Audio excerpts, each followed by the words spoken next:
தொகுதி மறுசீரமைப்பு தொடர்பாக மார்ச் 5ஆம் தேதி அனைத்து கட்சி கூட்டத்துக்கு ஏற்பாடு செஞ்சு கிட்டத்தட்ட 45 கட்சிகளுக்கு அழைப்பு விடுத்திருந்தார் மாண்புமிகு முதலமைச்சர் திரு மு.க.ஸ்டாலின்.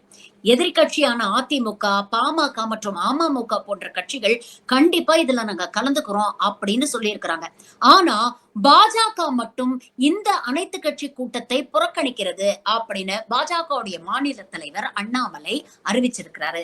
நியாயமா பார்த்தா இந்தியாவே புறக்கணிக்க வேண்டிய ஒரே கட்சி பாஜக தான்.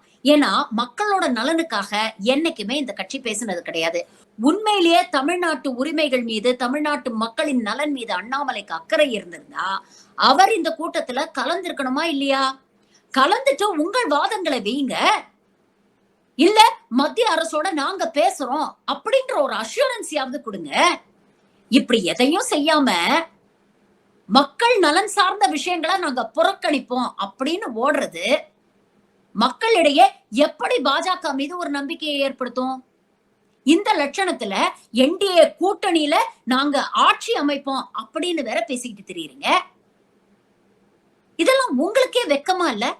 முதல்ல மக்கள் நலன் சார்ந்த அரசியல கையில எடுங்க. அது வரைக்கும் பாஜக தமிழ்நாட்டுல மலராது.